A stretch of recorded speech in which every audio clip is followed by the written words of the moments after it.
Ok. Alors, bonjour à tous.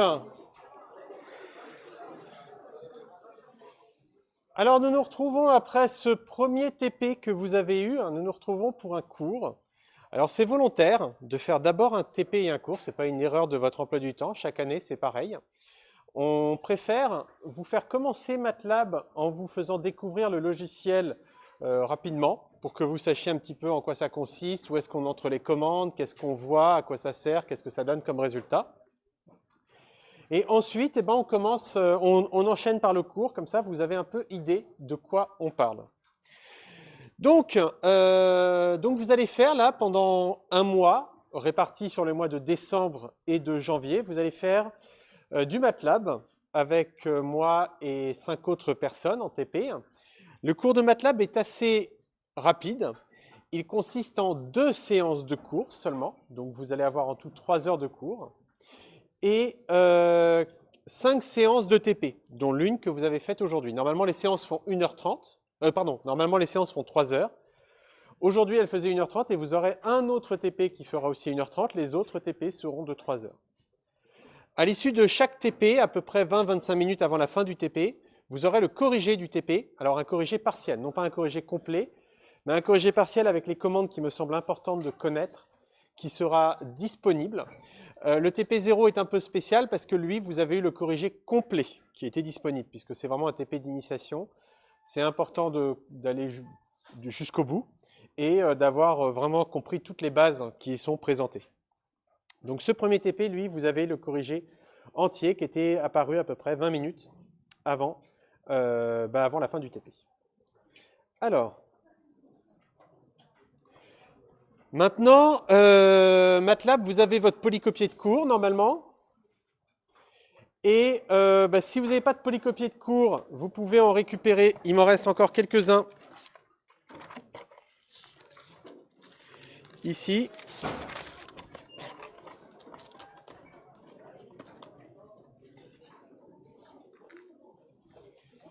Si vous avez encore besoin de polycopier de cours, je vous en prie. Il y en a ici.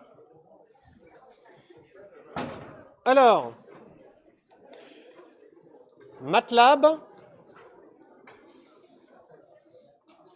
J'aimerais du silence, s'il vous plaît.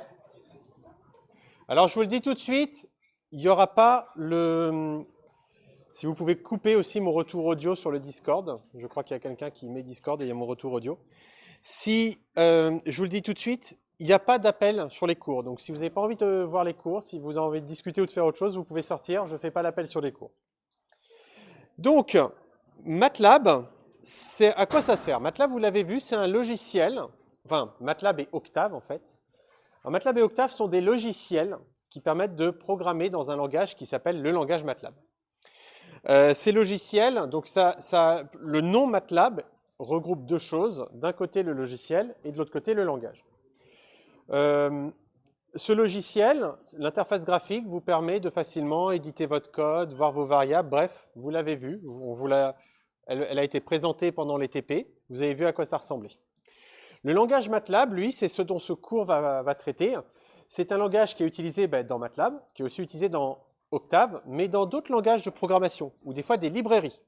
Par exemple, en Python, vous avez une librairie qui s'appelle NumPy et qui reprend beaucoup d'éléments du langage MATLAB. C'est pour ça que c'est quelque chose qui est important pour vous en tant que futur ingénieur de connaître, parce qu'il y a beaucoup d'entreprises qui font de l'analyse de données, du traitement de données, etc., et qui ont besoin de faire des petits scripts MATLAB pour nettoyer les données, etc., etc. Puis l'année prochaine, même dans le cours d'analyse de données, vous aurez à un moment donné un petit TP avec quelques codes en MATLAB. Mais si par exemple vous êtes en télécom ou si vous êtes en max, vous avez ou vous allez avoir des cours de MATLAB. On s'attendra plus que vous connaissiez MATLAB et on vous montrera comment utiliser MATLAB pour résoudre certains problèmes spécifiques. Donc le problème, c'est qu'il faut que vous connaissiez un petit peu MATLAB pour ça. D'où l'intérêt du cours. Alors, pour information, d'abord, l'évaluation du cours. Donc, pour évaluer le cours, vous aurez plusieurs notes. Vous aurez d'abord une note de partiel. Le partiel durera 2 heures. Vous aurez aussi des TP notés. En général, ils sont surprises. Vous arrivez le matin, vous voyez, ah bah tiens, il y a un TP noté à telle heure. et bah, vous avez un énoncé, il faut rapidement faire un programme, l'envoyer sur Moodle, et après vous avez une note sur votre TP. Si vous ratez un TP noté et que vous avez un justificatif d'absence, il faut que vous le fournissiez au secrétariat, qui ne comptera pas comme ça, et que vous mettiez aussi en copie. Comme ça, votre note de TP manqué ne compte pas. Mais si vous manquez le TP sans un justificatif, ce sera un 0. Vous aurez un seul rattrapage. Il n'y en aura pas deux, il n'y en aura pas trois, il y en aura un. Et seuls les étudiants avec un coefficient de présence suffisant au TP pourront participer au rattrapage. Et pour rappel, le coefficient de présence, hein, c'est vous regardez le nombre d'absences que vous avez en tout. Si vous êtes toujours absent, ça vous fait un coefficient de présence de 0,5. Si vous n'êtes jamais absent, ça vous fait un coefficient de présence de 1. Voilà. Voilà, donc j'insiste hein, sur le rattrapage, il n'y en a qu'un seul, c'est pas la peine, chaque année, il y en a toujours des étudiants qui me disent oui, mais en maths, on a 2 rattrapages, ou en info de base, on a 2 rattrapages, c'est très bien pour eux, mais en MATLAB, il y a un seul rattrapage, c'est depuis l'année dernière, et c'est bizarre parce que maintenant qu'on fait qu'un seul rattrapage, il y a beaucoup plus d'étudiants qui le valident au premier rattrapage. Donc, il n'y aura qu'un seul rattrapage. Alors, présentons un petit peu MATLAB. Alors MATLAB, comme son nom ne l'indique pas, le maths n'a rien à voir avec les mathématiques, ça a à voir avec les matrices. Donc en fait, c'est un logiciel, un langage de programmation qui permet de facilement manipuler des matrices. Alors, le but, hein, c'est de proposer un système pour faire du calcul matriciel de façon efficace, c'est-à-dire rapide. Alors rapide, ça ne veut pas forcément dire rapide en temps d'exécution, ça veut dire aussi rapide, et c'est surtout ça, rapide en temps de développement. C'est-à-dire que vous allez pouvoir faire en MATLAB, en 5 minutes, des programmes qui font des calculs sur des tableaux que vous auriez peut-être mis 1 heure et demie à faire en C. Donc le temps de développement est très important, puisque vous allez rentrer dans, si vous faites plus tard un petit peu d'informatique, vous serez certainement en compétition avec d'autres personnes pour résoudre certains problèmes, et il faut être le premier à avoir fait le programme qui fonctionne efficacement. Maintenant, MATLAB, en soi, c'est un logiciel, comme vous l'avez vu, mais il n'est pas gratuit, ce logiciel. Il est payant et il est plutôt cher. Donc l'école a quelques licences MATLAB, mais pas suffisamment pour que tous les ingénieurs se connectent en même temps à MATLAB. Donc c'est pour ça qu'on est passé à Octave. Donc Octave, c'est la même chose que MATLAB, mais en gratuit. Alors ce qui coûte très cher dans MATLAB, c'est expliqué à la fin, c'est les frameworks, ça s'appelle des toolbox, c'est-à-dire des petits ensembles de programmes qui ont été faits par les ingénieurs MATLAB pour vous proposer des fonctionnalités supplémentaires au logiciel. On ne va pas s'en servir dans ce cours d'introduction à MATLAB, mais vous vous en servirez certainement dans vos cours de spécialité. En maths, vous allez utiliser toutes les fonctions sur les EDP, les résolutions d'EDP à travers MATLAB. En télécom, vous aurez peut-être besoin de Simulink pour faire de l'électronique ou des choses comme ça. Bref, vous avez plein de toolbox qui vous donnent des nouveaux pouvoirs, si vous voulez, sur MATLAB. Sur Octave, vous n'avez pas autant de toolbox, vous en avez quand même quelques-unes. Il n'y en a pas autant, mais ça se développe quand même de plus en plus rapidement, et ce qu'il y a déjà de base dans Octave suffit pour ce cours. Donc Octave, vous avez une petite vidéo sur Moodle qui vous explique comment l'installer sous Linux, sous Mac et sous Windows. Vous pouvez le faire sur votre propre ordinateur, ce que je vous conseille de faire pour réviser depuis chez vous. Sinon, vous pouvez aussi vous connecter à distance aux ordinateurs de l'école à travers ce qu'on appelle le système Guacamole, et vous pouvez comme ça utiliser Octave. N'oubliez pas que quand vous démarrez Octave sous Linux, en ligne de commande, il faut bien écrire Octave espace -GUI, sinon il démarre ce qu'on appelle en ligne de commande. Donc, s'il démarre en ligne de commande, vous n'aurez pas l'interface graphique comme celle que je vous présente en ce moment. Donc, il faut bien activer cette option. Sous Windows, ça s'ouvre en interface graphique directement. Bon, ça, vous l'avez vu, en TP, vous avez un menu, un explorateur de fichiers, une zone de commande, une zone de variables et une zone d'historique. La zone qui vous intéresse le plus, c'est la zone de commande, avec des petits onglets pour aussi avoir l'éditeur de code, de script, etc. L'autre zone qui vous intéresse aussi normalement, c'est la zone de variables, qui vous montre toutes les variables et leurs valeurs actives dans votre programme. Celle qui vous intéresse moins, mais quand même des fois qui a un peu d'importance, c'est l'explorateur de fichiers. Quand vous exécutez un script, il faut que vous soyez dans le même dossier que le script que vous essayez d'exécuter. Donc c'est pour ça que là, ça peut vous intéresser. Et l'historique de commande, c'est quand vous êtes un peu perdu, que vous ne vous rappelez pas ce que vous aviez fait avant, que vous voulez les récupérer, vous avez tout l'historique de vos commandes. Alors, donc ça, ce sont les objectifs, le but de chacune des zones, c'est pas très très grave, on peut passer. Alors pour comparaison, Voici l'interface de MATLAB par rapport à celle d'Octave. L'interface de MATLAB se décompose de la même façon, c'est juste divisé légèrement différemment, mais vous avez aussi votre zone de variables, etc. Pardon, je reviens ici, voilà. Vous avez aussi vos zones, etc. Donc, pas beaucoup de changements.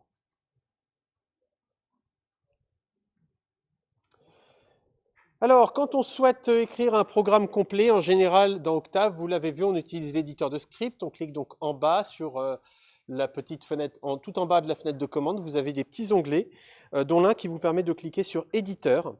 Et à partir d'éditeur, vous pouvez écrire du code. L'intérêt de ça, c'est que tout votre code se suit l'un après l'autre. Vous pouvez ensuite l'exécuter d'un coup. Et puis, vous pouvez sauvegarder comme ça toutes vos commandes dans un seul fichier. Quand par exemple vous écrivez une boucle ou un if dans la fenêtre de commande MATLAB, c'est pas très pratique parce que le if il va être sur plusieurs lignes et la fenêtre de commande, il va falloir lui dire quand vous appuyez sur valider que c'est pas la fin de votre commande que vous êtes en train d'entrer.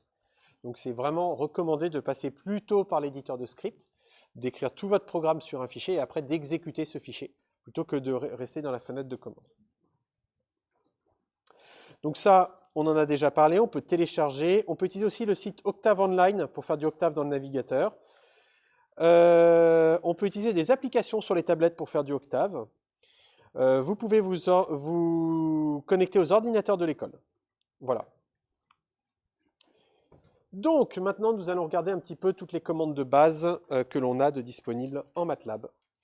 Donc, vous avez vu les opérations de base. Si vous voulez additionner, vous écrivez un nombre plus un autre nombre ou une variable plus une autre variable.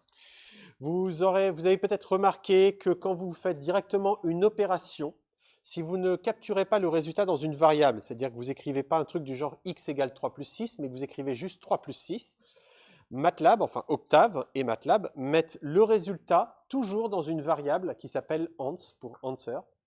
Et donc ans récupère toujours la valeur de la dernière opération que vous avez faite, dont vous n'avez pas capturé le résultat.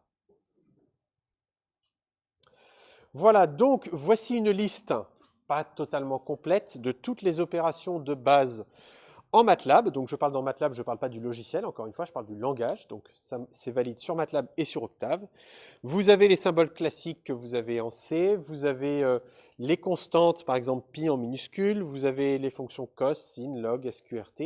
Et le symbole de puissance, celui-là, vous ne l'avez pas en C, c'est le petit chapeau, l'accent circonflexe. Donc parfois sur certains claviers, pour pouvoir le faire, il faut appuyer 2 fois sur la touche chapeau. Une fois, ça ne suffit pas, ça fait juste apparaître le caractère en exposant et c'est pas ce que veut MATLAB. Donc des fois, il faut appuyer 2 fois.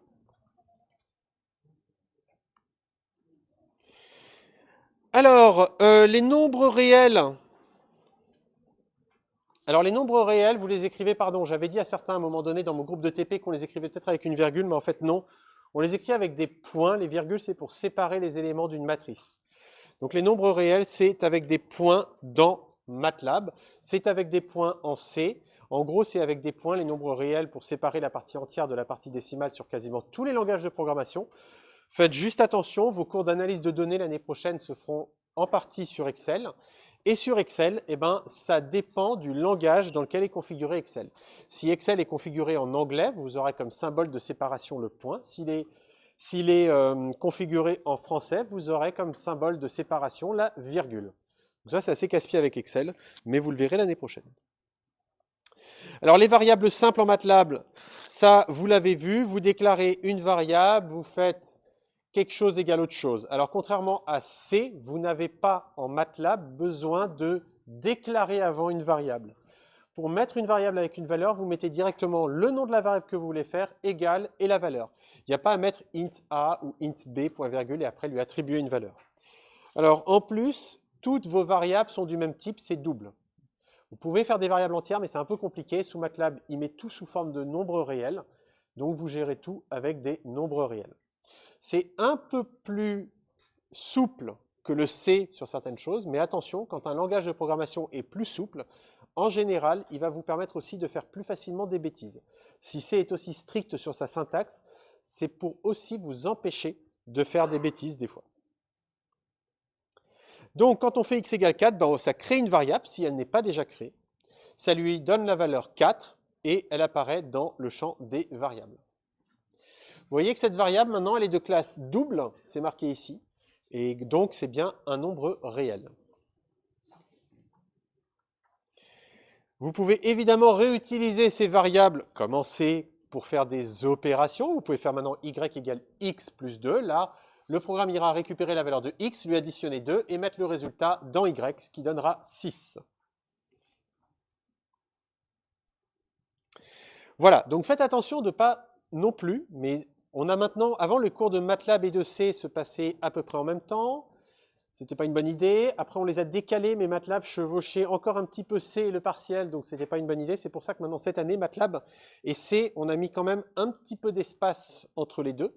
Vous avez donc vu le langage C, sa syntaxe, et maintenant, vous voyez le langage MATLAB, sa syntaxe. Ne confondez pas les deux syntaxes. C'est-à-dire que quand vous allez faire du C, n'oubliez pas de déclarer vos variables avec int, double, float, char, et de leur donner un nom. Dans MATLAB, pas besoin de tout ça. Pareil, dans MATLAB, un autre élément qui est nécessaire en C, qui n'est pas forcément nécessaire, mais recommandé en MATLAB, c'est le point-virgule à la fin d'une ligne de code. Dans MATLAB, si vous ne mettez pas de point-virgule à la fin d'une ligne de code, pas de problème. Seulement, la fenêtre de commande vous affichera le résultat de la commande sur cette ligne-là. C'est-à-dire que si vous ne mettez pas un point-virgule à la fin de y égale x plus 2, que vous exécutez ce script, eh bien la fenêtre de commande va vous afficher y égale 6. Si vous mettez un point-virgule à la fin de cette ligne, la fenêtre de commande ne vous affiche rien. Donc en général, dans un script, on finit toutes les lignes de commande par un point-virgule pour ne pas qu'elles affichent quoi que ce soit après quand on exécute le script. Alors, pour afficher la valeur d'une variable, vous pouvez utiliser le mot-clé disp ou simplement directement mettre le nom de la variable toute seule, mais sans point-virgule à la fin. Si vous faites ça, ça affichera la valeur de la variable. Donc c'est l'équivalent du printf. Voilà, donc vous savez, je vais souvent parler en TP, on va parler de mots-clés. En vérité, ces mots-clés, ce sont des fonctions. Vous avez vu ce que c'était que les fonctions en C. On le verra en MATLAB. En fait, vous devrez le voir vous-même, puisque sur Moodle, vous avez un deuxième polycopié que je ne vous ai pas distribué et qui vous montre la syntaxe de base de tous les éléments basiques de MATLAB, comme les tests conditionnels if, les boucles for, les boucles while. Et la façon de définir des fonctions. Tout ça, c'est dans un autre polycopié qui est disponible sur Moodle et qu'il vous faut lire avant le partiel. Parce que lors du partiel, on pourra demander que vous écriviez une fonction, que vous aurez des boucles à écrire et tout ça. Donc tout ça, c'est à vous d'aller le lire vous-même sur Moodle. Malheureusement, dans ce cours, comme on va s'intéresser à d'autres choses et qu'on estime que tout ça, à part une petite syntaxe, a déjà été vu en C, on ne va pas trop s'y attarder. L'équivalent du scanf en C, en MATLAB, c'est le input. Le input vous permet de récupérer une valeur. Voilà. Donc ça prend en paramètre une phrase qui s'affiche et la valeur de input, vous la récupérez dans une variable. Et comme ça, dans votre variable, vous avez la valeur qui aura été saisie au clavier. Ok, donc ça, c'est vraiment les éléments de base. Et on va commencer avec les choses les plus importantes de MATLAB, que sont les matrices, puisque MATLAB, c'est un logiciel de manipulation de matrices. Alors, les matrices dans MATLAB. MATLAB et les petites matrices. Alors, le but, en fait, dans MATLAB, c'est de faire du calcul matriciel. C'est-à-dire que de faire en sorte qu'un programme, même si au départ, vous n'avez pas l'impression qu'il gère des matrices, de faire en sorte que ces données soient stockées dans les matrices et que les opérations que vous voulez faire soient réalisées sous forme d'opérations.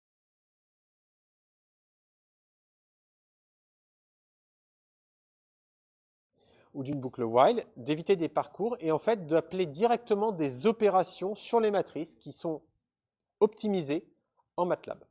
C'est ce qu'on appelle la vectorisation d'un code, c'est-à-dire de faire passer les données sous forme d'un vecteur et les opérations sur ces données sous forme d'opérations sur ces vecteurs. Et c'est ce que l'on va voir un petit peu comment faire en MATLAB. Alors, en MATLAB, vous avez d'abord les matrices classiques. Pour déclarer une matrice dans une variable, vous énumérez entre crochets chaque ligne de la matrice. Donc si on écrit A égale 1, 2, 3, 4, 5, 6, 7, 8,5, 9, 10, 11,5, 12, Eh bien, MATLAB va créer une matrice de 4 lignes et 3 colonnes. Et votre matrice A ressemblera à ça. Bon, ça ne se voit pas très bien, mais vous avez votre matrice A qui contient bien vos éléments. Donc, vous énoncez, vous énumérez, non pas énumérez, vous écrivez votre matrice ligne par ligne. Donc là, la matrice A, on a dit que le premier élément c'était 1, le deuxième c'était 2, puis 3, et le point-virgule nous dit, voilà ce que l'on va mettre maintenant à la ligne suivante de la matrice. 4, 5, 6, la ligne suivante 7, 8,5, 9, et la ligne suivante 10, 11,5 et 12. Alors, est-ce que vous, maintenant, à vous d'écrire sur votre polycopier ce que donne cette matrice sous forme de tableau.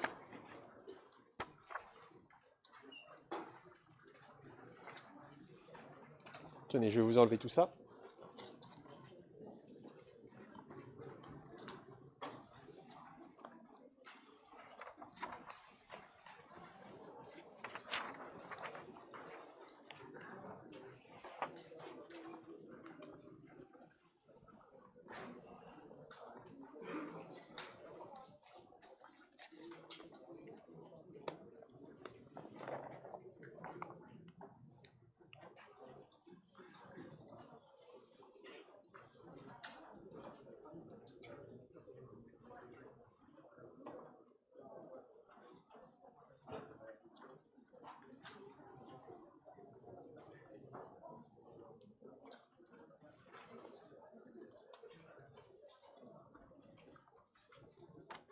Tenez, je vous en prie.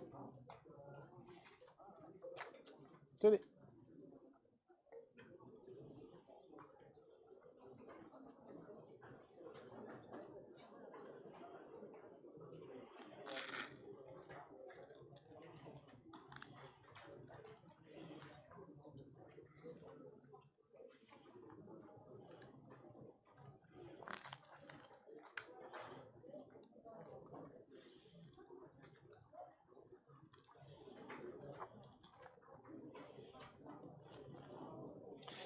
Alors, cette matrice, ça donne quoi sur la première ligne?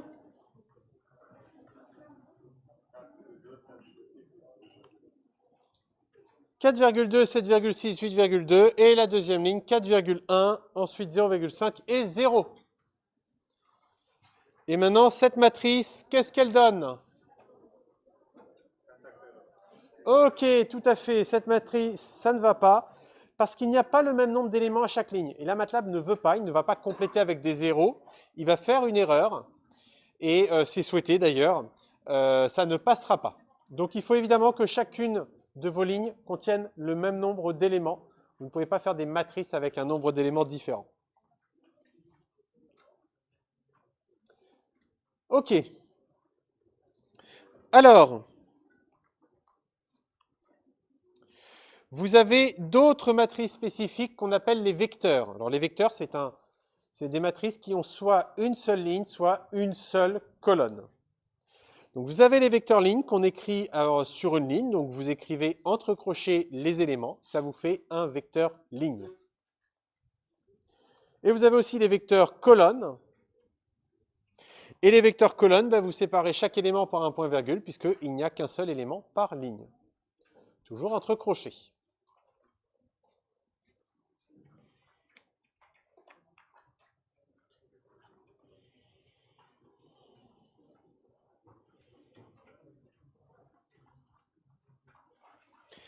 Ensuite, ah oui, et voilà à quoi ressemble votre vecteur colonne.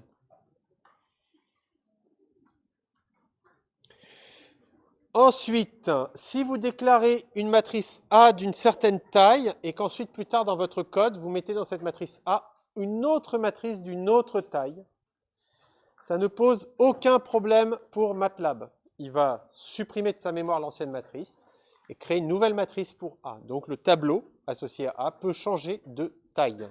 Ça ne va pas lui poser problème.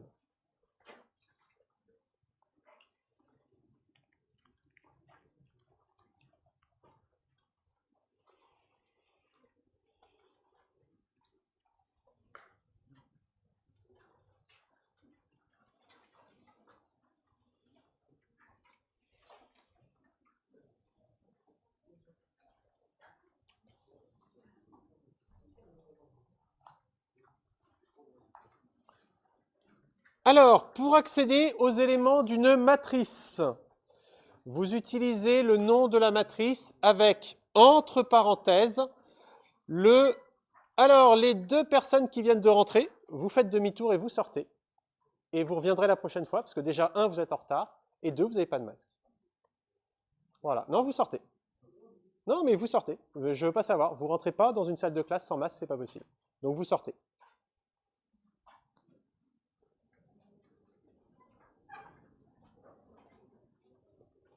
Alors, pour accéder aux éléments d'une matrice, vous mettez entre parenthèses, vous mettez donc votre matrice, et entre parenthèses, vous mettez le numéro de la ligne et le numéro de colonne auquel vous voulez accéder. Donc ici, si on écrit ça, on accédera à l'élément de A qui est à la troisième ligne et à la deuxième colonne. Alors attention, en C, le premier élément d'un tableau commence à l'indice 0. En MATLAB, ça commence à l'indice 1, histoire de vous embêter. Donc ça, faites très attention parce que dès qu'en MATLAB, vous allez demander à accéder à un élément à l'indice 0 d'un tableau, vous aurez une erreur. Donc ne confondez pas, MATLAB, sur un tableau de taille n, on va des indices 1 à n, C, on va de 0 à n-1. Ok, donc question, que vaut y dans cet exemple? Alors ici, vous me dites 8,4, c'est bien ça. Ça vaut 8,4, puisque la deuxième ligne, c'est celle du milieu, avec 8, 7, 7, 1, 2, 4 et 8, 4. Et le quatrième élément, c'est le dernier.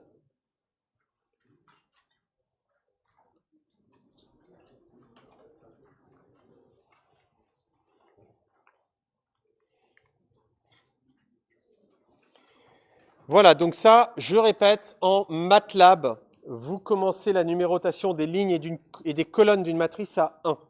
Et en C, ça commence à 0. Ça, notez-le en rouge, vous l'entourez. Et surtout, vous ne confondez pas ça lorsque vous ferez le partiel. Si vous avez des rattrapages en C, des rattrapages de MATLAB, ne confondez pas les deux.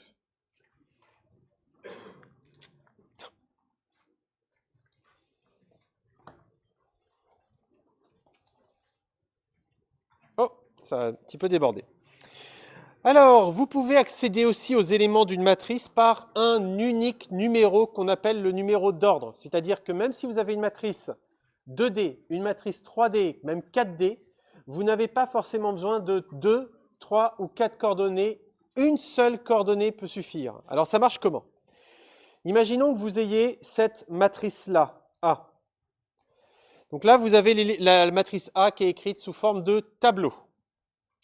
Maintenant, ce que l'on fait, c'est qu'on assigne à chaque case un numéro unique en faisant colonne par colonne. C'est-à-dire que l'élément tout en haut à gauche, il sera de numéro d'ordre 1. L'élément juste en dessous, il sera de numéro d'ordre 2. L'élément juste en dessous, il sera 3. Ensuite, on passe à la colonne suivante. L'élément à côté, donc il sera 4, 5, 6, etc., etc. Et ce qui fait que, par exemple, le 8,4, qui était à la position 2,4, donc vous faisiez A de 2,4, vous pouvez aussi faire A, entre parenthèses, 11. Et A de 11, le chiffre en rouge, ça vous amène sur la même case que A de 2,4. Donc vous avez deux façons d'accéder aux éléments d'une matrice, soit par leurs coordonnées, soit par leur numéro d'ordre. En général, vous utiliserez les coordonnées, vous. Mais vous avez beaucoup de fonctions qui fonctionnent sur les matrices et qui vous renvoient en fait les numéros d'ordre. Comme ça, vous n'avez qu'un chiffre à chaque fois à manipuler.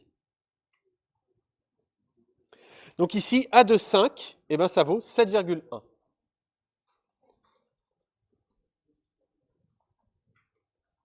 Tout ça, normalement, vous l'avez vu pendant le TP0, et c'est l'objectif du TP0, c'est que vous ayez vu des choses dont on parle ici. Ça rentre mieux. Voilà, donc comme je vous disais, en général, certaines fonctions utilisent les numéros d'ordre. Vous, quand vous voulez accéder dans un élément d'une matrice, vous utilisez les coordonnées. Alors, toujours grâce à la syntaxe de MATLAB sur les coordonnées, vous pouvez extraire des sous-matrices grâce à ce genre de syntaxe. Quand vous écrivez A de 2, 2.4, 4, 2.5, ça va prendre dans la matrice A les lignes 2 à 4, les colonnes 4 à 5, et ça découpe cette sous-matrice. C'est-à-dire que dans A, on prend les lignes 2 à 4, on prend les colonnes 4 à 5, et l'intersection de ça, la sous-matrice de 3 lignes et 2 colonnes, ça va être la matrice B.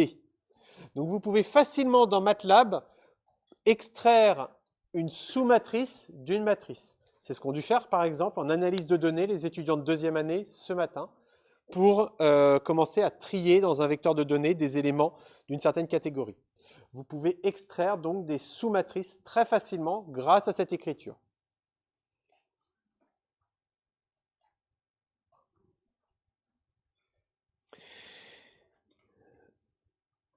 Alors, si vous écrivez, si pour l'une des coordonnées, c'est-à-dire vous voulez extraire une sous-matrice, mais par exemple, l'une des coordonnées, ici l'indice de colonne, vous avez mis 2 points.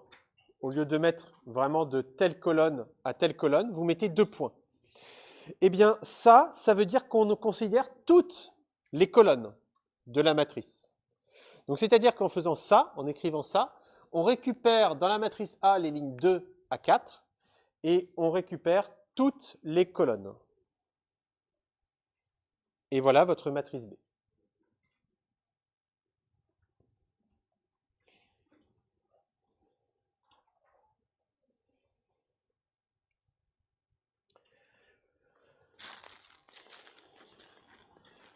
Je vous laisse peut-être juste le temps de recopier celle-ci, au cas où. Je vois qu'il faut recopier. Alors, je vous rassure, ce cours, il sera mis ensuite sur YouTube, puisqu'il est filmé pour certains étudiants, et il sera mis après en rediff sur YouTube. Donc, si vous ratez des choses, vous avez les polycopiés. S'il y a des choses que vous n'entendez pas, vous aurez peut-être une meilleure qualité audio sur YouTube. Alors, vous avez aussi le mot-clé end que vous pouvez utiliser pour représenter l'indice de la dernière colonne.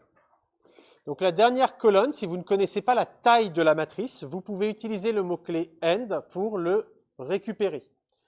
Quand j'écris quand je dis A de 2.2, 2.end, 3, 2.end, ça veut dire que je prends la matrice A à partir de la ligne 2 jusqu'à la dernière.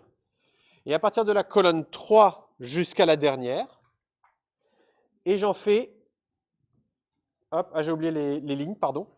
Donc à partir de la ligne 2 et de la colonne 3, et j'en extrais ma sous-matrice. J'ai oublié le petit rectangle pour la matrice, l'indice des lignes.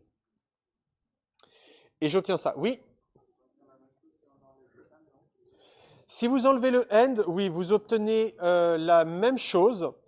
Mais l'intérêt de ça, qu'il y ait le mot-clé end, c'est que s'il y a end, vous pouvez faire end-1, end-2, end-3, pour dire l'avant-dernière ligne, enfin l'avant-dernière ligne ou colonne, etc., etc. Mais effectivement, si vous mettez rien, ben ça fera la même chose. Et la première colonne, elle s'appelle comment? Si la dernière s'appelle end, la première s'appellera comment? Je repose ma question. Si la dernière s'appelle end, elle s'appelle comment la première colonne? Comment? Oui, c'est 1. C'est pas first, c'est pas begin, c'est 1. La première colonne, elle est forcément d'indice 1. Il n'y a que la dernière, donc on ne connaît pas forcément l'indice si on ne connaît pas la taille de la matrice. C'est pour ça qu'il y a un mot-clé pour la dernière. Mais souvent, on me dit, mais c'est quoi le mot-clé pour la première? Mais le mot-clé pour la première, c'est 1. C'est la première. Voilà. Ah bah lui, il apparaît. Bah voilà. Là, vous voyez un petit peu mieux ce que ça fait. Il faudra que je revoie mes animations.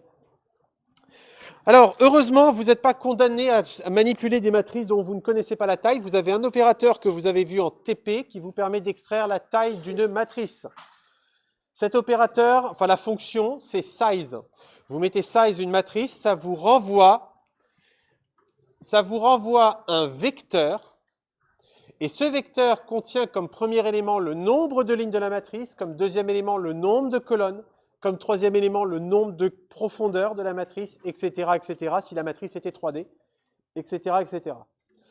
Donc là, si vous faites size de A, vous récupérez un vecteur de 2 éléments, parce que la matrice est 2D, Et le premier élément vous donne le nombre de lignes, le deuxième élément vous donne le nombre de colonnes de la matrice. Donc ici, 5, 4.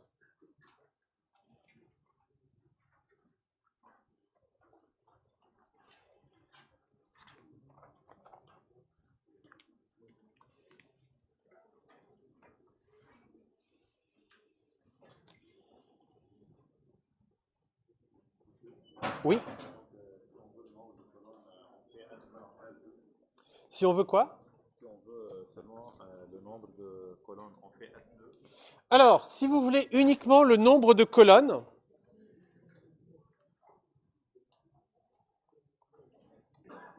ça c'est une question que j'ai posée en fait au TP. Donc c'est pour ça que je vais vous montrer la syntaxe. Hop, alors attendez, OBS, capture de la fenêtre Octave.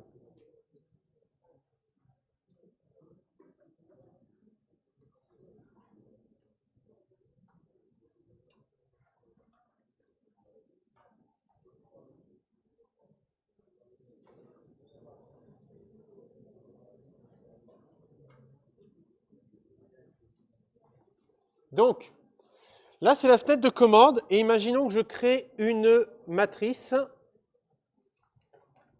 Il est là mon Octave. Ok. Imaginons que je crée une matrice A égale rand de 6,9. Si je fais size de A, je récupère donc 6 et 9. Imaginons que je veuille récupérer uniquement le nombre de colonnes de A dans une variable.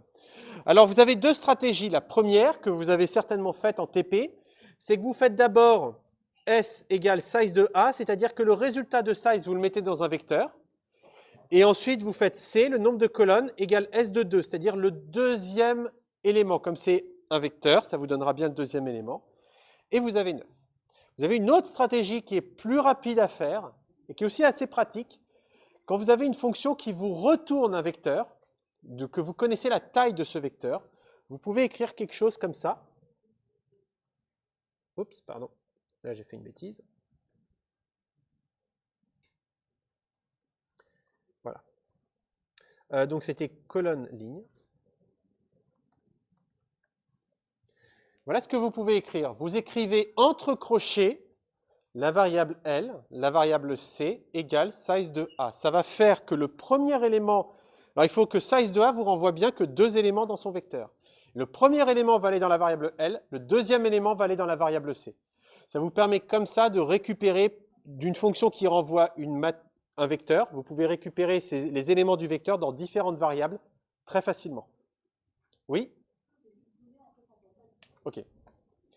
Alors j'essaye de zoomer. Attendez, si je fais ça, bon évidemment ça ne zoome pas comme ça. Donc je vais faire ça sur OBS. Attendez.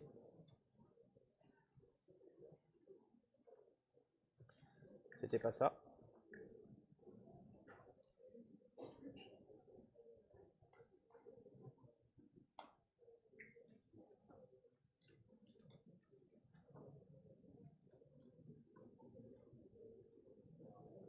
Vous voyez mieux?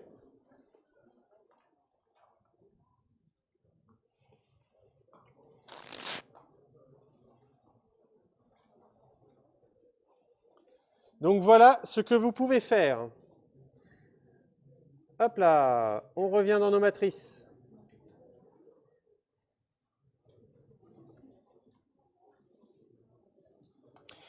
Alors vous avez une autre fonction très utile qui s'appelle numel et qui vous indique le nombre d'éléments de la matrice. Donc en gros, numel, ça doit vous renvoyer le produit des éléments de size. Si par exemple size vous renvoie 5, 4, c'est que la matrice fait 5 par 4, elle doit avoir 5 fois 4, 20 éléments. Donc numel de la matrice doit vous renvoyer 20. Mais numel, donc ça vous permet d'extraire facilement le nombre d'éléments que possède la matrice. Alors petite question, comment vous récupériez la dimensionnalité de la matrice? C'est-à-dire comment vous faites pour savoir si la matrice est 1D, 2D, 3D, 4D, 5D? Comment vous faites? Alors vous faites le size et ensuite le numel de size. Voilà, parce que si la matrice est 4D, size vous renvoie 4 valeurs. Donc le numel vous renvoie 4. Voilà. Donc numel de size d'une matrice vous donne la dimensionnalité de cette matrice. Voilà, donc ici, numel de A vous renvoie quoi? Ben, vous renvoie 20, c'est une matrice de 5 lignes et 4 colonnes.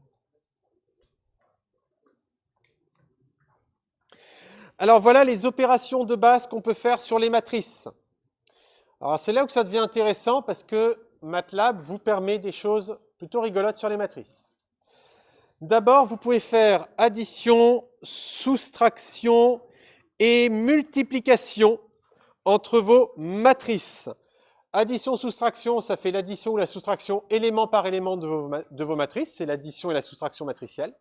La multiplication, par contre, il faut que le nombre de colonnes de la première matrice soit égal au nombre de lignes de la deuxième matrice. Et c'est le produit que vous avez vu au lycée, le produit matriciel. Vous pouvez aussi, par exemple, faire... alors ça, on va le voir... Oui, non, ça, vous pouvez faire aussi A plus 3. A plus 3, ça va additionner 3 à chaque élément de A. Donc vous pouvez faire des additions entre une matrice et un entier. Mais vous pouvez faire aussi des additions entre une matrice et un vecteur. Si par exemple A possède 5 colonnes et 4 lignes, et que vous lui additionnez un vecteur de 5 éléments, un vecteur ligne de 5 éléments, ça va faire l'addition du vecteur sur chacune des lignes de A. Et si par contre c'est un vecteur colonne que vous lui donnez de la bonne taille, ça fera l'addition du vecteur colonne sur chaque colonne de A. Donc il y a moyen de faire pas mal de choses et surtout du n'importe quoi. Donc il faut faire attention à ce que vous faites parce que des fois l'opération qui n'est pas bonne parce que la taille de la matrice n'est pas bonne peut être autorisée et faire quelque chose. Et après vous avez un résultat étrange. Vous avez aussi la puissance. La puissance matricielle, c'est l'itération de la multiplication matricielle. Vous avez, ah oui, très important, l'apostrophe. L'apostrophe, ça transpose une matrice. Donc A apostrophe, c'est la transposée de la matrice A. Vous avez la fonction inv qui permet, s'il existe, de calculer l'inverse d'une matrice. Et donc, vous avez aussi des opérations qui se font élément par élément. Donc, le plus et le moins, ça ne change pas. L'addition et la soustraction matricielle, c'est bien chaque case des deux matrices que vous additionnez l'une avec l'autre. La multiplication, par contre, comment vous faites quand vous avez deux matrices de même taille et que vous voulez simplement multiplier case par case? La première case avec la première case, la deuxième avec la deuxième. Bien là, vous mettez un point devant votre opération. Vous faites point fois. Et point fois, ce n'est pas la multiplication matricielle, c'est la multiplication de chaque case avec la case à la même position dans l'autre matrice. Vous avez point chapeau qui permet de faire la puissance de chaque élément individuellement. C'est-à-dire, comment je fais si je veux mettre chaque élément de A au carré? Eh bien, je fais A point chapeau 2. Si je mets A chapeau 2, ça me fait la multiplication matricielle de A avec lui-même. Mais si je fais A point chapeau 2, c'est chaque élément de A qui reçoit l'opération que je lui donne. Et l'opération que je donne, c'est chapeau 2, donc c'est au carré. Vous avez aussi point divisé. Point divisé permet de diviser chaque élément de la matrice par une certaine quantité. Vous pouvez aussi appeler certaines fonctions sur des matrices, et à ce moment-là, ces fonctions s'exécuteront sur chaque élément de la matrice. Par exemple, si vous avez A qui vaut ça et que vous faites SQRT de A, eh bien, ça vous donnera cette matrice-là. Ça va donc calculer, bon, le 1,4, je l'ai approximé. Ça vous calculera la racine carrée de chaque élément de A. Donc, ça va vous permettre de faire certaines choses très rapidement, parce que vous voyez, là, vous avez une matrice. Pour faire une opération, par exemple, multiplier par 2 chaque élément de la matrice, vous faites A point fois 2, ou vous faites A fois 2, ça marche aussi, parce que 2, c'est un entier. Quand on multiplie une matrice par un entier, ça fait la multiplication sur chaque case de la matrice. Donc, vous faites A fois 2, ça fait la multiplication. Et ensuite, ben voilà, vous avez votre résultat. Alors qu'en C, vous devez faire une boucle for pour parcourir les lignes, une boucle for pour parcourir les colonnes, et ensuite, sur chacune des cases, vous faites la multiplication par 2. Vous voyez là, en une seule ligne de code, vous avez résolu le problème. Autre fonction très utile, la fonction somme. La fonction somme vous permet de calculer la somme des éléments d'une matrice dans certaines directions. Donc si vous avez cette matrice que vous faites somme de A,1, ça calculera la somme des éléments le long des colonnes. Et A,2, ça calculera la somme des éléments le long des lignes. Donc somme de A,1, vous aurez 3 éléments, c'est la somme de chaque colonne. Somme de A,2, vous aurez 2 éléments, c'est la somme de chaque ligne.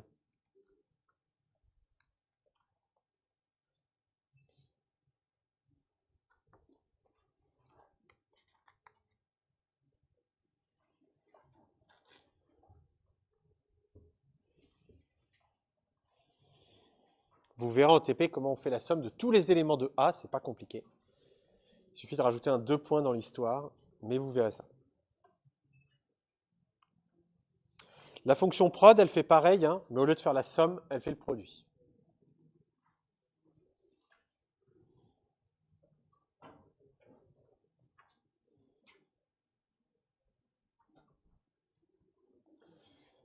Alors, j'ai perdu mon petit Discord.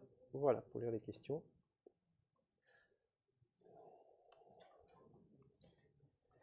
Alors, à vous de jouer. Qu'est-ce que donne la commande ci-dessous comme résultat?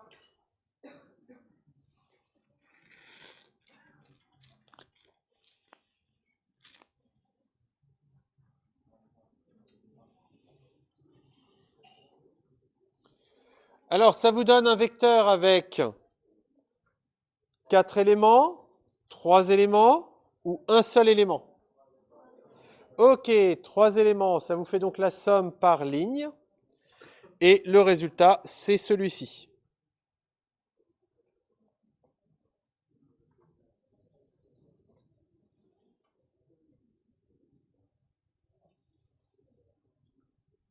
C'est bon? Comment? Vous avez une question? Comment?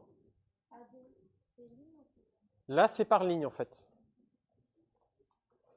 Et A,1, c'est colonne.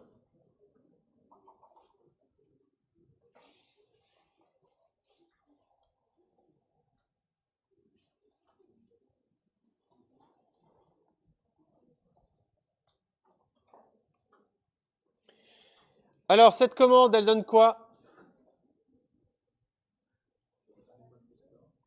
La même chose exactement, parce qu'elle fait la somme par colonne. Et par colonne, eh ben, c'est comme il n'y a qu'une seule ligne, hein, par colonne, ça donne la même matrice. D'accord? Donc, faites attention des fois à vos matrices et à ce que vous essayez de faire comme opération dessus.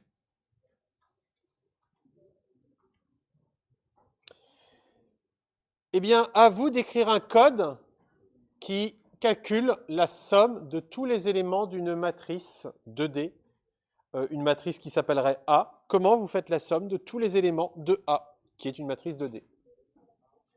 Comment? C'est ça, exactement.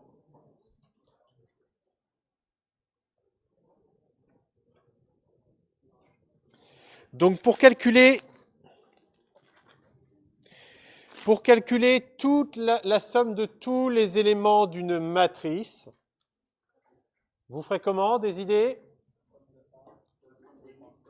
Voilà, vous faites la somme de la somme, c'est-à-dire que vous faites somme de A,1, vous mettez le résultat dans B, ça vous donne un vecteur, et ce vecteur, vous lui refaites la somme dans l'autre côté. Ou alors, plus court, vous appelez 2 fois la somme. Vous pouvez intervertir le 2 et le 1 dans le résultat. Vous pouvez faire somme de A,1 puis virgule 2. Il n'y a pas de souci. Pardon, je vous laisse recopier.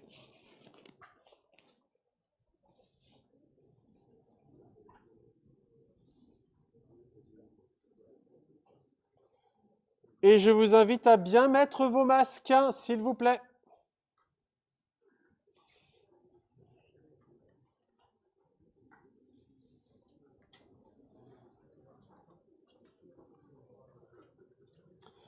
Alors, max fonctionne pareil que somme, seulement, c'est vrai qu'il faut tourner.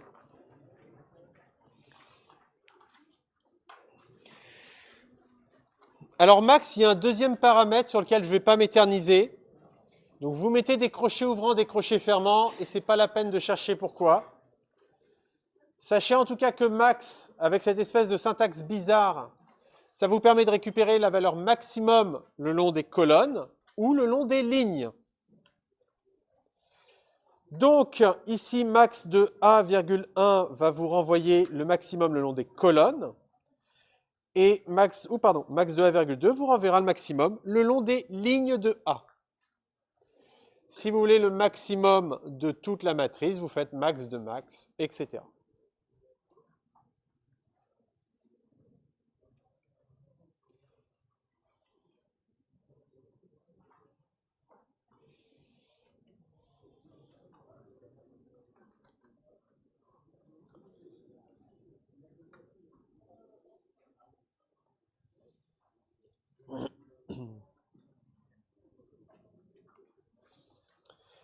Alors, maintenant, le filtrage d'une matrice. Ça, c'est la partie vraiment intéressante qui va vous permettre de commencer à faire du filtrage de données sur vos matrices. Alors, find, ça vous permet de retrouver tous les éléments d'une matrice qui respectent un certain critère, un certain test. Par exemple, si j'ai cette matrice A et que j'appelle find entre parenthèses A supérieur à 8, ça va me renvoyer les numéros d'ordre de tous les éléments de A qui sont strictement supérieurs à 8. Donc ça va me renvoyer un vecteur, et dans ce vecteur, je n'aurai pas des coordonnées, j'aurai des numéros d'ordre. Et ça va me renvoyer les numéros d'ordre de tous les éléments de A qui sont strictement supérieurs à 8. Autrement dit, qu'est-ce qu'on aura comme numéro d'ordre? 1, 8, 10 et 15. 1, 8, 10 et 15. Voilà. Alors, en vérité, find, là, je vous ai fait la version courte, mais en vérité, c'est un tout petit peu plus compliqué ce qui se passe. Ce n'est pas tellement plus compliqué, mais ça se passe en 2 temps. En vérité, find, normalement, ne travaille pas sur des matrices, n'importe quoi. Enfin, elle ne travaille pas sur n'importe quelle matrice. Elle travaille uniquement sur des matrices de booléens. Donc, des matrices de vrai et de faux.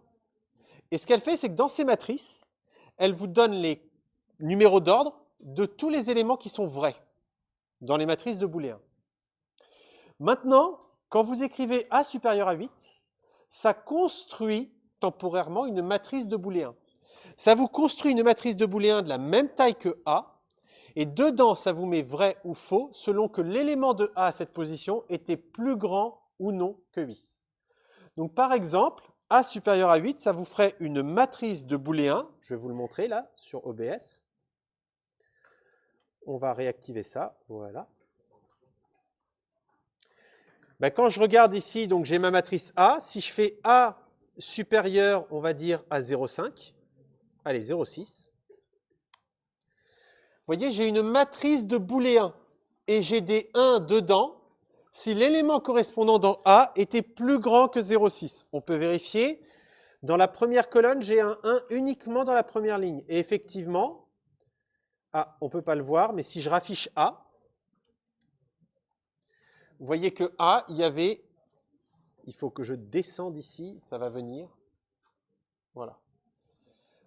Vous voyez que A, il n'y avait qu'un seul élément, le deuxième élément qui était plus grand que 0,6. Donc en fait, A supérieur à 0,6, ça construit une matrice de booléens. Et find, ça vous dit dans une matrice de booléens quelles sont les positions, les numéros d'ordre des éléments vrais. Donc quand vous combinez ces deux idées, vous écrivez find de A supérieur à 0,6 et vous extrayez comme ça les numéros d'ordre de A qui sont supérieurs, les numéros d'ordre des cases de A qui contiennent une valeur supérieure à 0,6. Donc ça vous permet de combiner deux syntaxes en une seule, et ça permet que quand on lit votre programme, eh bien, on lit presque de façon littérale ce que fait votre programme. Find de A supérieur à 0,6, ça cherche bien les éléments dans la matrice A qui sont supérieurs à 0,6. Mais en vrai, vous avez une matrice de booléens qui est construite et find qui travaille sur cette matrice et cherche tous les éléments vrais de la matrice.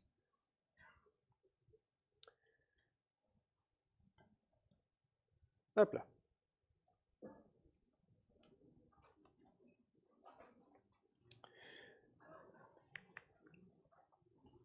Alors, ces numéros d'ordre, vous pouvez les utiliser pour changer des valeurs dans A. Par exemple, si vous voulez mettre à 0 tous les éléments de A qui sont supérieurs à 8, Vous récupérez les éléments de A qui sont supérieurs à 8, vous faites par exemple L égale find de A supérieur à 8. Vous avez comme ça un vecteur de numéros d'ordre qui vous indique tous les numéros d'ordre des cases de A qui sont supérieurs à 8. Et vous utilisez ce vecteur comme indice dans A. Vous faites A de L, ce qui fait que vous allez accéder comme ça juste aux éléments de A qui sont effectivement supérieurs à 8. Et quand vous faites A de L égale 0, eh bien tous les éléments dans A qui étaient supérieurs à 8 viennent maintenant égal à 0.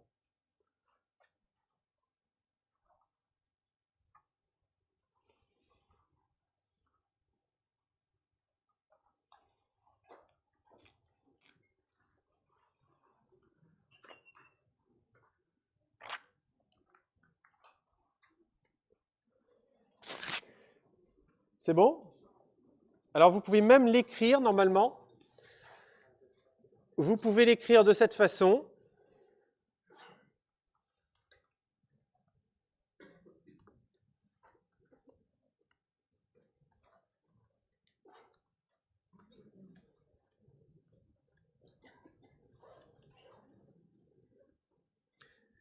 Vous pouvez même faire abstraction. Oh, pardon.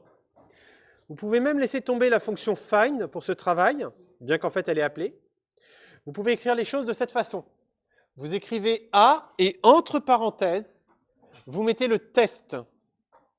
Et là, ça veut dire que vous allez accéder aux éléments de A qui sont supérieurs à 0,6. Et en faisant A supérieur à 0,6 égale 2, vous dites que dans la matrice A, vous mettez à 2 tous les éléments qui, dans la matrice A, sont supérieurs à 0,6. Donc c'est la même chose que ce que l'on a fait juste avant avec find, c'est une autre façon d'écrire. Vous pouvez faire A de find de A supérieur à 0,6 égale 2, ou directement vous laissez tomber la fonction find. En fait, MATLAB, quand vous écrivez ça, il interprète comme si vous demandiez la fonction find, que vous récupériez tous les éléments supérieurs à 0,6 et que vous regardez juste les éléments de A qui respectent cette condition et il met ces éléments à 2.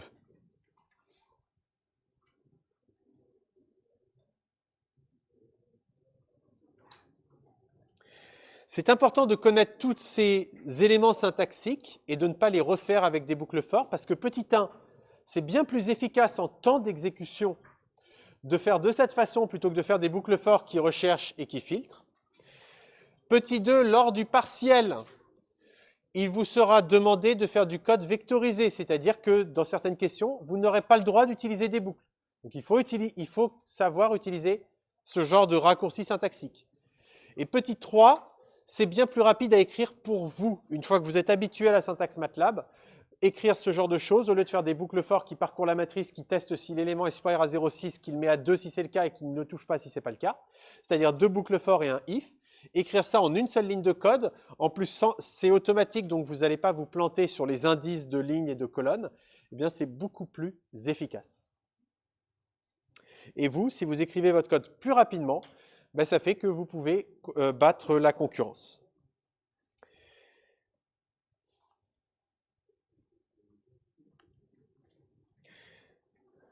Alors maintenant, ben écrivez le code qui permet de rajouter 1 à tous les éléments d'une matrice A qui sont plus petits que 1.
Alors, qu'est-ce qu'on écrirait?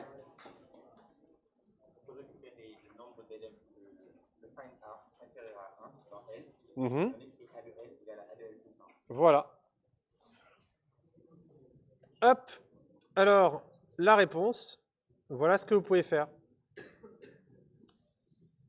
Voilà. Vous récupérez dans un élément K ou L tous les éléments qui sont plus petits que 1, et vous faites A de K égale A de K plus 1.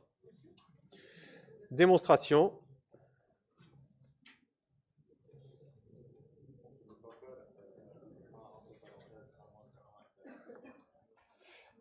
A entre parenthèses A inférieur à 1 égale A entre parenthèses A inférieur à 1 plus 1. Vous pouvez faire ça.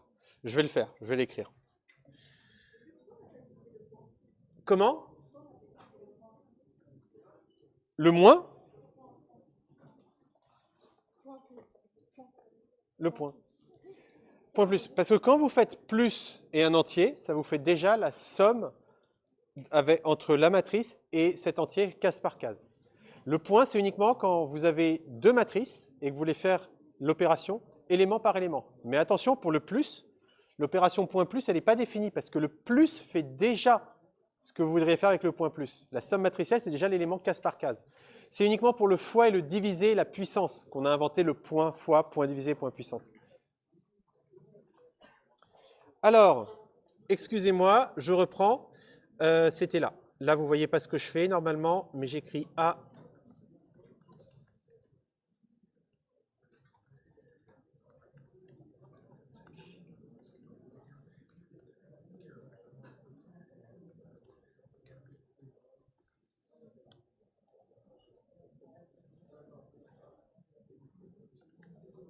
Ah, c'est pas vrai. Voilà. Alors, votre matrice A, la voici. Ensuite, on récupère dans A tous les éléments plus petits que 1. Donc, vous avez l'élément d'indice 2, l'élément 6, l'élément 9 et l'élément 10. Et ensuite, sans faire d'erreur de syntaxe, vous écrivez A de K égale A de K plus 1, ce qui fait que vous avez bien tous les éléments qui étaient plus petits que 1 qui ont pris 1 de plus.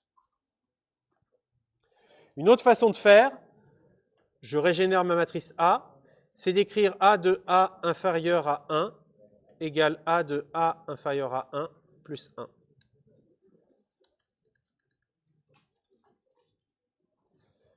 pouvez écrire ça aussi.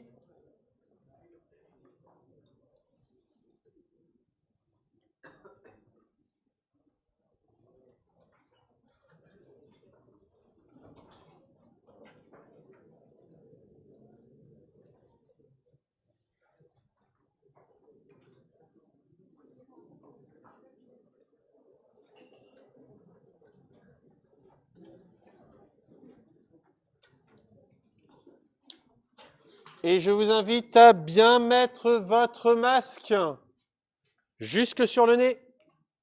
Jusqu'à preuve du contraire, le nez c'est connecté au poumon.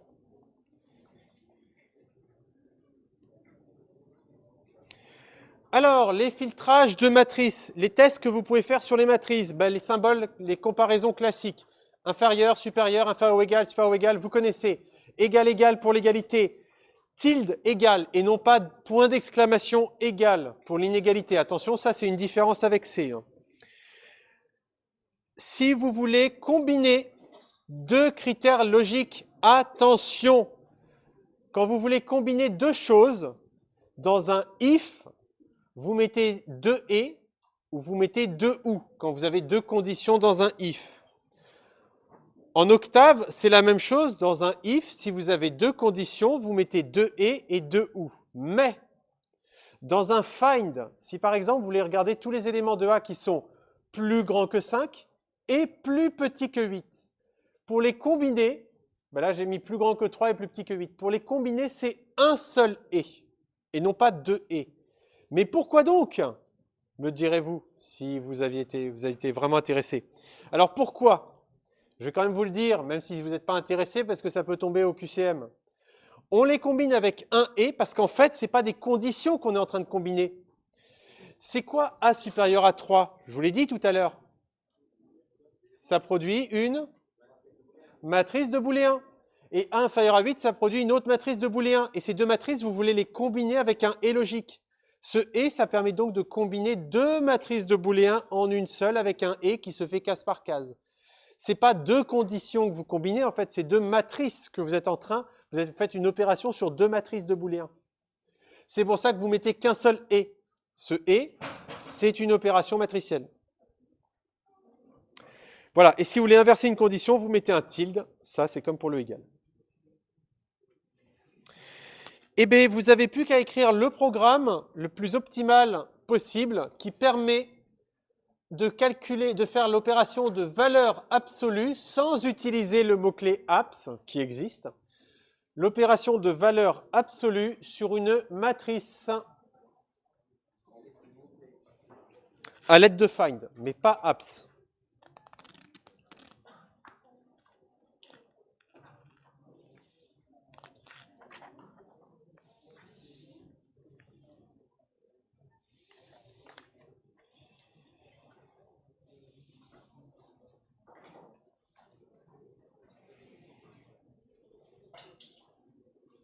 Vous pouvez même faire sans le mot-clé find.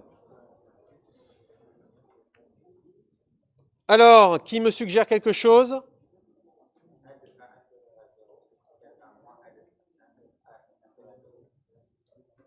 Moins, d'accord. Ok, ça me va. Alors sinon, vous faites ça, vous récupérez tous les éléments de A qui sont inférieurs à 0 et vous faites A de K égale moins A de K. Vous les inversez.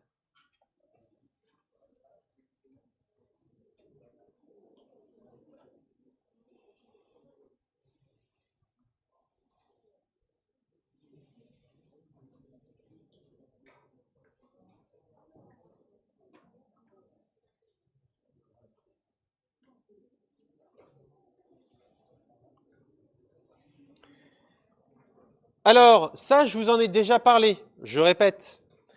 Quand on a une matrice A qu'on fait B égale 1 inférieur à 3, ben B, c'est une matrice de booléen avec du vrai, c'est-à-dire des éléments à 1 quand l'élément dans A à cette position respectait le critère et du 0 quand il ne le respectait pas. Ça, on en a déjà parlé.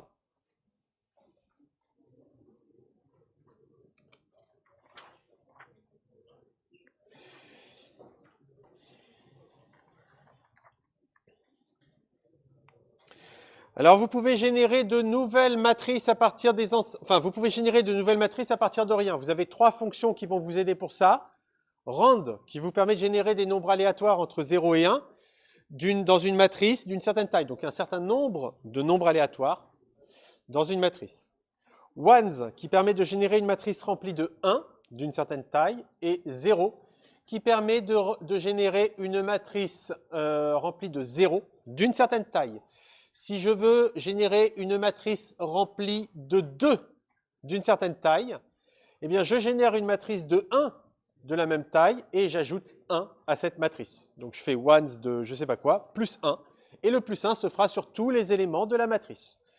Donc, gardez bien en mémoire qu'en MATLAB, quand vous faites des opérations entre des nombres et des matrices, ça va généraliser l'opération à tous les éléments de la matrice, ce qui peut être parfois très, très pratique. Oui?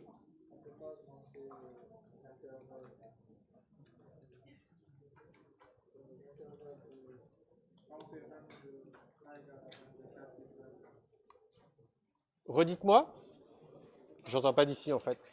On ne peut pas augmenter parce que tu choisis les éléments entre 0 et 1. Est-ce qu'on ne peut pas faire Ah, alors, on me demande pour la fonction aléatoire, est-ce qu'on peut faire des matrices entre autre chose que 0 et 1? Oui, mais pas avec la fonction rand. Si vous voulez faire des matrices entre, par exemple, 5 et 10, d'accord? Donc 5 et 10, ça veut dire que vos nombres, ils ont quoi comme, je ne sais pas comment on dit en français le spread, ils ont quoi comme étendue entre 5 et 10? Ils ont une étendue de 5, c'est-à-dire qu'entre le minimum et le maximum théorique, c'est 5. Donc vous prenez votre matrice, alors on ne va pas faire 5 et 10, c'est une mauvaise idée, entre 5 et 12, ils ont quelle étendue vos nombres? Si je veux faire une matrice de nombres aléatoires entre 5 et 12, ils ont une étendue de 7. Donc vous commencez par générer des nombres aléatoires entre 0 et 1. Cette matrice, vous la multipliez par 7, ce qui fait que vous avez des nombres aléatoires entre 0 et 7. Et qu'est-ce que vous faites pour avoir maintenant des nombres aléatoires entre 5 et 12? Vous ajoutez 5. Voilà. C'est comme ça que vous générez des nombres aléatoires dans un autre intervalle. Vous multipliez par la taille de votre intervalle d'arrivée et vous ajoutez le minimum de votre intervalle d'arrivée. On reviendra là-dessus en TP parce que c'est aussi le sujet d'un TP où justement je vous demande des nombres aléatoires sur autre chose que 0 et 1. Vous pouvez aussi concaténer des matrices.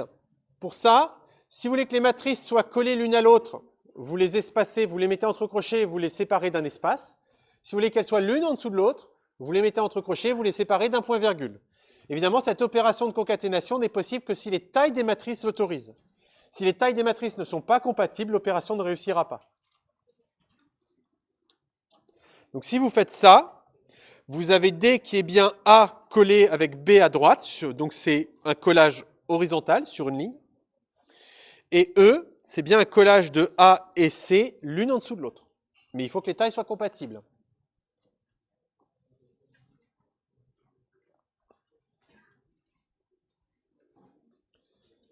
Sachez que tout ça, c'est des opérations que vous reverrez aussi l'année prochaine pour les informaticiens dans le cours de Python, qui permet de faire un peu la même chose. Alors faites attention à un élément sur lequel je n'ai pas attiré votre attention. MATLAB, c'est un langage de script. Ce n'est pas comme c'est un langage compilé, ce qui fait que si vous écrivez une erreur dans votre code, MATLAB ne verra l'erreur qu'au moment où il essayera d'exécuter la ligne de commande correspondante. Ce qui fait que si vous avez un traitement très très long, vraiment ça prend 1 heure, et à la fin de ce traitement, vous voulez afficher le résultat avec un print. Mais au lieu de faire print, vous avez écrit PRNT, vous avez oublié le I.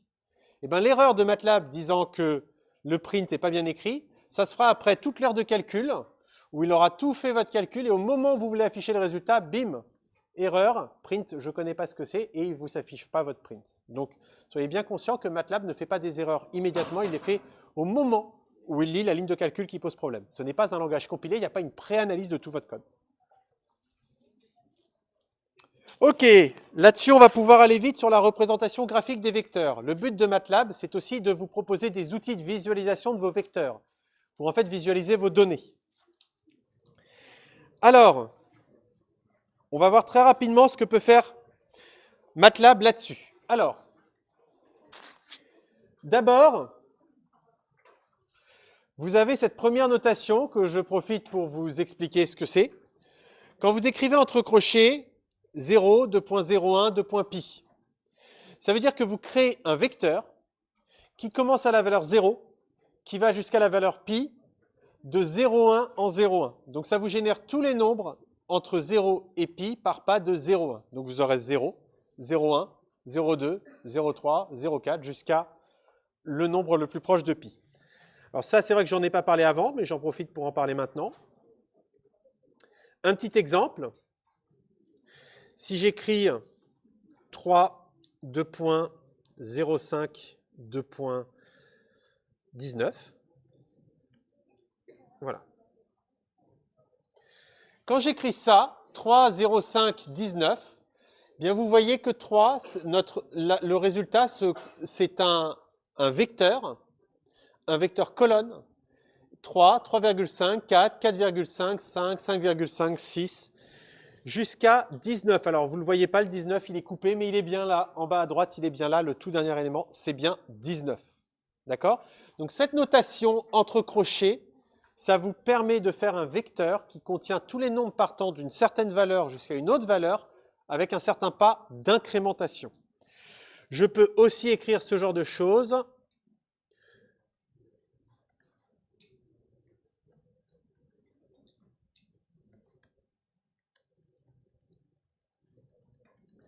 « 9 moins 1 jusqu'à 1, ça va me générer tous les nombres en partant de 9 jusqu'à 1 par pas de moins 1. Donc ça, notez-le bien, c'est vrai que je devrais faire un chapitre là-dessus, je me le noterai, j'ai complètement oublié. Donc, là, ce que l'on fait, c'est qu'on génère tout un vecteur de valeurs entre 0 jusqu'à pi par pas de 0,1. Ça nous donne un vecteur.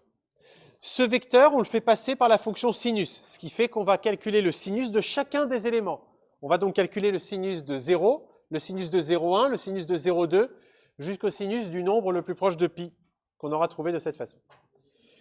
Et ce vecteur que l'on obtient, maintenant, on peut le représenter avec la fonction plot. Ça va donc nous afficher, le premier élément, ça va nous afficher sa valeur, c'est-à-dire 0. Le deuxième élément, ça va afficher sa valeur. Le troisième, ça va afficher sa valeur, etc., etc. Ça va donc vous représenter sur un graphique. Là, sur l'échelle des x, vous avez les numéros d'ordre de votre vecteur. Et sur l'échelle des y, vous avez les valeurs contenues dans votre vecteur. Donc, ici, par exemple, s'il y a 10, quand vous regardez 10 ici, c'est le 10e élément de votre vecteur. Qu'est-ce qu'il vaut? Vous remontez, vous regardez ce qu'il vaut. Donc la fonction plot permet de représenter un vecteur directement. Mais on va pouvoir faire des choses plus intéressantes avec ça. Mais plot permet de représenter sous forme graphique les valeurs contenues dans un vecteur. Alors ici, pourquoi on n'a pas... Ici, pourquoi ça commence à 1 et pas à 0? Pourquoi ce n'est pas sinus de 0 qui vaut 0? Pourquoi c'est sinus de 1? Pourquoi en tout cas c'est l'élément à l'indice 1 là qui vaut 0? Parce que les numéros d'ordre d'un vecteur commencent à 1 et comme je vous ai expliqué, sur cet axe-là, ce sont les numéros d'ordre que l'on représente. Voilà. Que je me mette au même niveau que vous. OK. Donc, ce qui serait pas mal, c'est de ne pas avoir ici des numéros d'ordre, mais d'avoir les véritables valeurs. Et les véritables valeurs, c'était quoi? C'était 0 jusqu'à pi par pas de 0, 1. C'était ce vecteur-là qui contenait les bonnes valeurs de l'axe des abscisses. Alors, vous pouvez dire à plot de tracer un vecteur en fonction d'un autre vecteur. Donc, si je fais plot ici de x, y, il va représenter pour chaque valeur de x, la valeur de y correspondante. Et donc là, j'ai un graphique qui est bien représenté et qui passe bien par le point 0, 0. Et là, ici, c'est plus des numéros d'ordre, c'est les valeurs de mes x et les valeurs de mes y, je peux les regarder en ordonnée. Donc plot peut prendre deux vecteurs, et dans ce cas-là, il prendra le premier pour représenter l'axe des x et le deuxième pour représenter l'axe des y. Il faut que vos deux vecteurs soient de même taille. S'ils ne sont pas de même taille, plot, ça va lui poser un problème.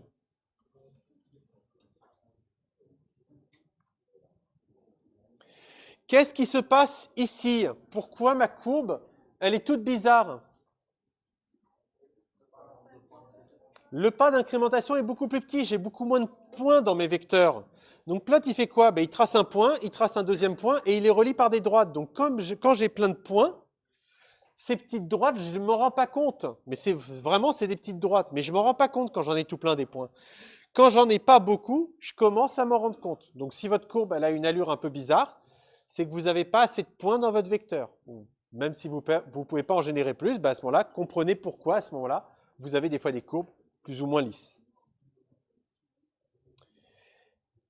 Alors attention, si vous passez à la fonction plot une matrice, c'est chaque colonne de la matrice qui est vue comme un vecteur à tracer. Alors quel est le problème ici? C'est que j'ai mis sur une même colonne, vous voyez, je vais essayer de tracer trois fonctions. La fonction sinus x, la fonction cosinus x et la fonction x carré sur 10. Mais là, ce qui se passe, c'est que je les ai mis ligne par ligne. C'est-à-dire, sur la première ligne, j'ai sinus x, sur la deuxième, j'ai cosinus x, et sur la troisième ligne, j'ai x carré sur 10. Et plot, lui, il va plotter les éléments colonne par colonne. Donc, en fait, il va prendre sinus de 0, cosinus de 0 et 0 carré sur 10. Et ça, c'est le premier élément qu'il va tracer. Enfin, il va tracer sinus de 0, puis cosinus de 0, puis 0 au carré sur 10. Donc, je vais avoir une espèce de courbe avec 3 points. Puis, il va tracer sinus de 0, 1, cosinus de 0, 1 et 0, 1 au carré sur 10. Donc, j'ai une deuxième courbe à 3 points. Donc là, ça me fait ça, parce que je me suis planté. La matrice A, il ne fallait pas que je la fasse ligne par ligne, il fallait que je la fasse colonne par colonne. Donc, pour avoir le bon résultat, il faut les séparer comme ça. Je prends A, toujours la même, mais au lieu de demander à tracer A, c'est A' que je plotte. C'est-à-dire, c'est la transposée de A que l'on va tracer. Et là, par contre, vous avez bien la représentation de vos trois fonctions. La fonction sinus, cosinus et la fonction x carré sur 10.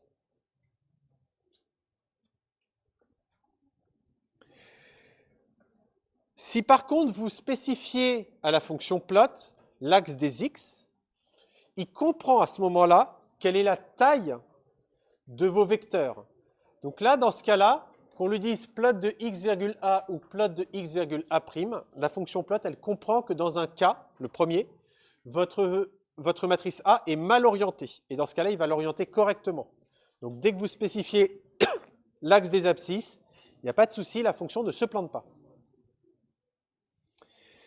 Vous pouvez aussi, au lieu d'essayer de tout tracer avec un appel de plot, vous pouvez appeler plusieurs fois la fonction plot.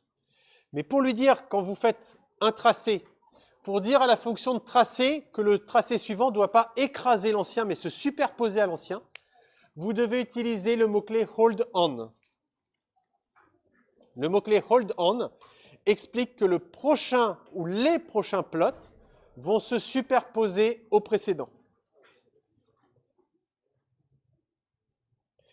Et si vous voulez désactiver ça, vous devez faire hold off.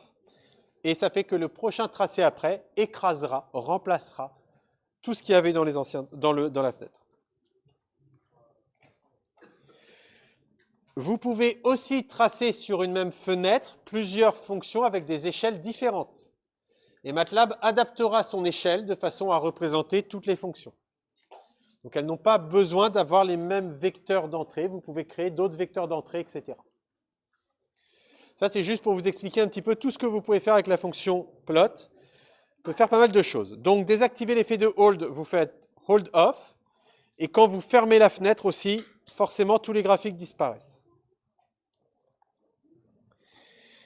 Alors, vous pouvez aussi utiliser le mot-clé figure qui dira à MATLAB de tracer le prochain tracé dans une nouvelle fenêtre qui ne remplacera pas l'ancienne. Si vous faites ça, vous aurez ici sur ce code, vous aurez vos deux tracés sur deux fenêtres différentes.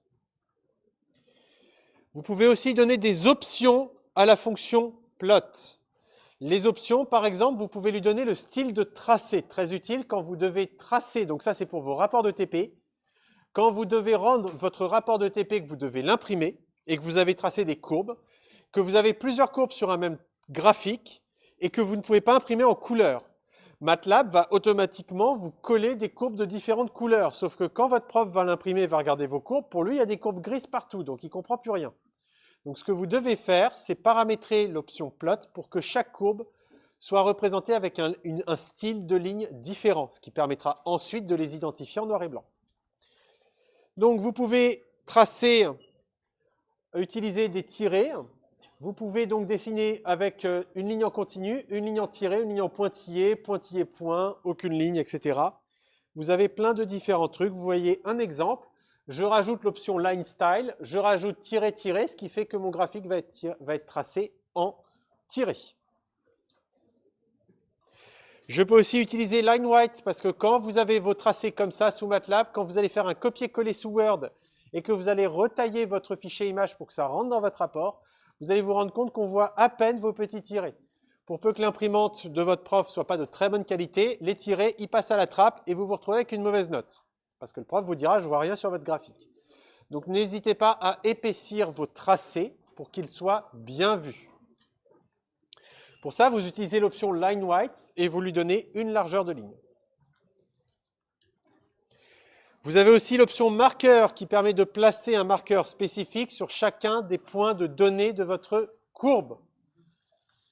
Si je fais ça, j'utilise l'option marqueur pour représenter chacun de mes points d'entrée par un rond. Eh bien, vous voyez, sur chacune de mes mesures, j'ai mis un cercle, ce qui permet de voir d'un côté où se situent mes mesures et de l'autre côté, la courbe qui passe par ces mesures.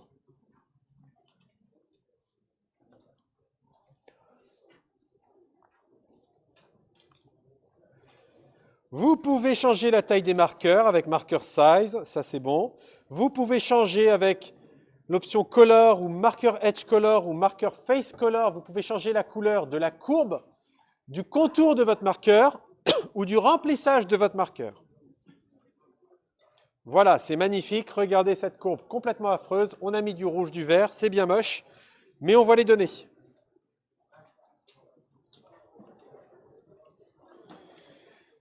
Vous devez impérativement, quand vous mettez dans un rapport une courbe, vous devez impérativement donner un titre à votre graphique. Ça, vous le faites avec l'option Title.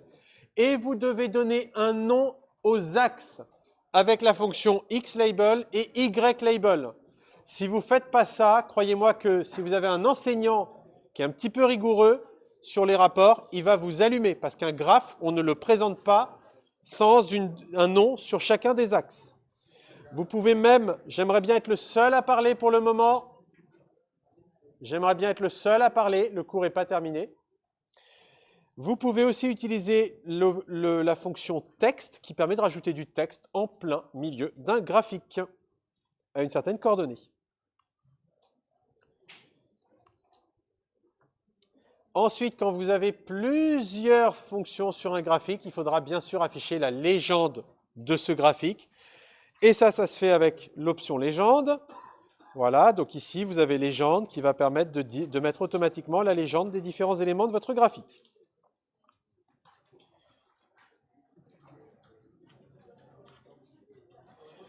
Et alors, celui qui vous fait le plus peur et qu'on va quand même vous demander de faire pendant les TP, c'est Subplot. Subplot vous fait un peu peur. Ça permet en fait de tracer sur une même fenêtre plusieurs graphiques avec plusieurs axes. Donc ça, je vous le laisserai lire parce que je sens que là, si je l'explique trop en détail, ça ne va pas passer. Mais Subplot, les deux premiers paramètres, c'est le nombre de lignes et le nombre de colonnes de graphiques que vous voulez sur votre truc. Donc, normalement, ce sera toujours les mêmes. Si vous voulez tracer 9 graphiques en grille 3 par 3, vos 9 graphiques, ce seront à chaque fois tracés avec subplot, entre parenthèses, 3,3, pour dire que vous voulez 3 lignes de graphique et 3 colonnes de graphique. Le troisième paramètre de subplot, c'est justement dans ces 3 lignes et 3 colonnes, quel est le numéro d'ordre du graphique auquel vous voulez tracer maintenant quelque chose. Donc l'idée, vous voyez, vous faites subplot de 3,2,1. Ça veut dire que je veux 3 lignes de graphique et 2 colonnes de graphique. Et sur le premier, je veux tracer, donc je récupère le résultat de subplot et je le passe à plot. Et je lui dis que je veux tracer comme ça un truc, la valeur de x en fonction de V1 et l'appeler sinus. Ensuite, si je veux faire l'exponentielle, je lui donne toujours subplot de 3,2 pour dire que je veux toujours 3 lignes et 2 colonnes. Et cette fois-ci, je lui donne 2. Ça me donne l'élément à sa droite. Ce n'est pas le numéro d'ordre, pardon, c'est le numéro de l'élément ligne par ligne. Et puis je le plotte, etc. Et en faisant ça, vous pouvez présenter sur un même graphique plusieurs données. C'est ce qu'ont fait les étudiants de deuxième année ce matin. Et ils étaient un peu perdus sur subplot. Et ils avaient un subplot de 7 graphiques x 7 graphiques à faire pour analyser des données. Donc il faut que vous soyez confortable avec l'option subplot parce qu'après on vous demandera de la faire. Vous pouvez aussi dans MATLAB et aussi dans Octave, dans la fenêtre qui s'affiche, vous pouvez manuellement cliquer sur certains éléments de votre graphique et changer la couleur, la taille, l'épaisseur des lignes, etc. Ça, c'est possible de le faire manuellement, ce qui est pratique quand vous avez fait tout un script. Vous affichez des données, vous affichez le résultat, et après vous vous rendez compte qu'il y a une couleur qui ne va pas, vous n'avez pas envie de refaire tout le code, vous cliquez juste, vous allez changer la couleur, et après vous exportez votre graphique, parce que évidemment, tous vos graphiques peuvent s'exporter en JPEG, en PNG, en un format d'image que vous pouvez intégrer dans Word. Vous avez différents styles de plot, vous n'avez pas que celui-là. Vous avez l'option scatter qui permet de tracer des points, mais sans les relier les uns après les autres par des lignes, juste tracer un nuage de points. Vous avez l'option histogramme qui permet de tracer un histogramme de valeurs. Vous avez le tracé de surface, quand vos valeurs, ce sont en fait une matrice qui représente des surfaces. Vous pouvez tracer cette matrice. Ça aussi, ce sera utile pour les max. Et on va s'arrêter là. Il est 17 h. Je vous souhaite une bonne soirée. Nous continuerons la prochaine fois. On peut revoir le cours sur YouTube. Oui, je l'ai enregistré. Je vais l'uploader ce soir sur YouTube et je mettrai le lien sur Je mettrai le lien sur Moodle. Normalement, c'est en fait la diffusion que je fais sur Discord que je diffuse en direct sur YouTube. Mais là, aujourd'hui, il y avait un petit souci sur mon ordinateur chez moi qui permet de faire ça, donc je le ferai ce soir. Et tous les cours, c'est comme ça, vous le mettez sur YouTube ou... Ben là, il y a en fait que 2 cours donc sur MATLAB, donc il y aura les 2 cours. Oui, je le fais parce qu'en fait, il y a des étudiants qui sont pas là pour cause de santé. Et donc dans ce cas-là, si comme ils regardent le cours sur Discord, s'il y a des coupures Discord et tout ça, c'est pas pratique pour eux. Donc après, ils ont le cours sur YouTube, mais autant que ça profite à tout le monde. Donc ce sera sur Moodle. Oui. Les TP à vendre, ça va pas être comme la full base. Le jour même, ça va être, on va les imprimer et les donner comme les TP normales, d'électronique, analogique et numérique. Alors non, quand il y aura des TP notés, vous aurez par exemple 15 minutes pour faire un code et l'envoyer sur Moodle. C'est pas je prends mon temps, je fais un rapport de TP, c'est juste il y a un code à faire. Tu dis que dans le rapport des tracés. Non, ça je veux dire, c'est pas mes rapports à moi. Quand vous ferez des rapports plus tard dans d'autres matières sous MATLAB, il faut que vous fassiez ce que je vous explique maintenant. Nommer vos axes, donner un titre à vos axes, etc. Mais les TP avant, ça va être dans 15 minutes. Bah, des fois, ça peut être, voilà, vous avez ça, en 30 minutes, faites ça. Ah oui, mais attention, c'est pas le... Enfin, ça vous verrez, mais ce ne sont pas des questions très compliquées. C'est des choses qui doivent se faire rapidement. Merci beaucoup. Je vous en prie.